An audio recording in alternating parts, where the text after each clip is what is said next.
Super Dead is a crowdfunded comic book created by Mandy Summers and made over $15,000 in its initial campaign and has made $5,000 or more since then.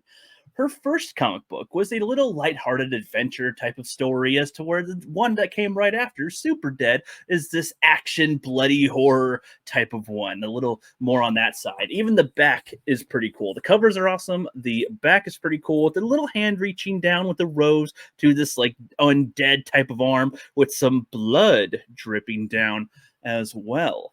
I have read this comic before, but I'm reading it again because I think I've got a lot more to say now compared to then.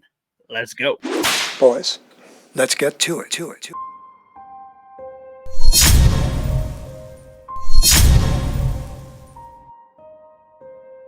10 years ago, the longtime hero of the city, New Astoria, Captain Valor, fought a dangerous villain that wielded a special stone that gave him extremely dark powers.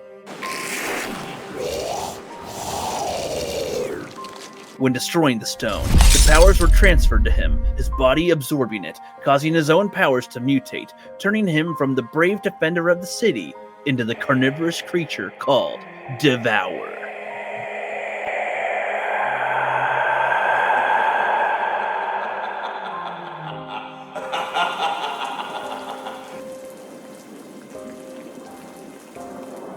"10 years later, he lurks in the sewers, attempting to cling on to his former self, trying to remember his name, his love, and to keep the beast at bay. Meanwhile, the citizens have all moved on. They have a new protector now, Omega Atlas, the hero that they...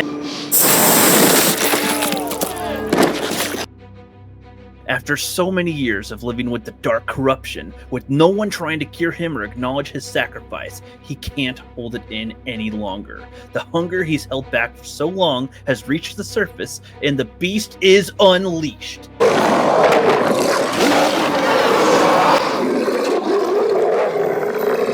He kills the little girl that has been kind to him.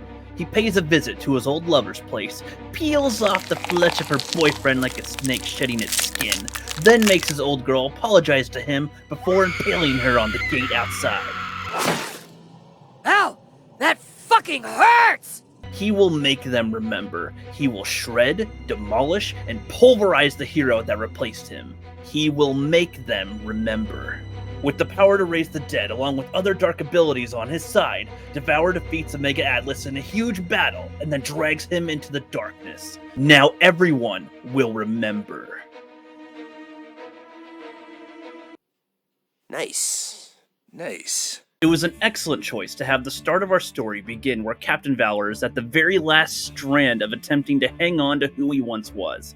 The former hero risked his life to save everyone and has paid for it for years, slowly slipping mentally until the final straw broke through.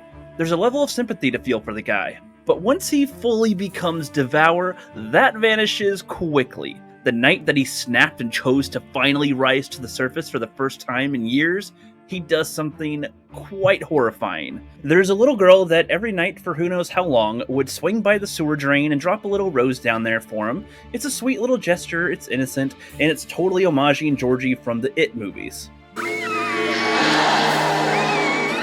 Speaking of which, something just as awful happens to the little girl. I love it in terms of the story because if the children aren't safe from the danger, then nobody is. It makes the investment on what will happen even more intense. And speaking of intensity, Omega Atlas is clearly a Superman type of character with the powers of flight, super strength, and laser eyes, though I'd say he's a lot more similar to Homelander based on his behavior. He's quite full of himself and he thinks he's on top and can just do whatever he wants. With all that said, let's move on to my favorite panels. But before I do, I want to give major praise to Peter Gilmore for the wonderfully chilling and horrific interiors. I'll give some specific compliments, but the basic look throughout the book is amazing. It's very dark with the reds or the greens or pinks here and there with the text bubbles, the red text being Devour slipping through and the green being what's left of Captain Valor. I love it. And I just noticed something else that I think is pretty clever. After being introduced to Captain Valor in the sewer and he is clinging on to his sanity, the next page shows a dark figure with glowing red eyes crash a drunk driver. The silhouette looks similar to Captain Valor, but two things give it away that prove that it isn't him. We see that he has glowing green eyes and his unique text bubbles, whereas this other figure has red eyes and different text bubbles, which once you continue reading, you realize that this is obviously Omega Atlas.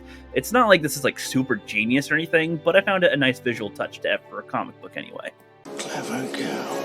The first panel that stands out to me is when Omega Atlas is stopping the bank robbers with his particular style, that being with extreme prejudice.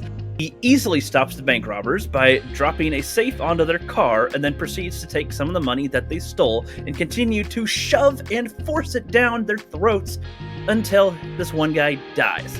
It's gruesome and the imagery sticks in your head, and this action tells you a lot about this character. He's not your friendly neighborhood Superman. And that sentiment is reinforced when he lasers the final robber's head in front of the woman and gets a bunch of guts all over her and blood and everything. That was completely unnecessary, and now she's terrified of this superhero. The look on his face that we get through the hole in the robber's head says a lot, and this was a great choice for a visual angle. I've got one more thing on this scene before moving on to the next panels, but I love this one line that Omega says after doing the dirty deed. "Hey, would you look at that? You're easy on the eyes when you're not covered in shit." And then as he leaves, he gives her some heartfelt advice, which is, of course, that she should smile more. Is that like a personal attack or something? The image of the roses being covered in blood after the little girl comes by to give him another rose was such a ballsy choice and tells us exactly how dark this man has become. My favorite panel is where Devour pulls off his ex-girlfriend's boyfriend's skin in a satisfyingly gruesome way.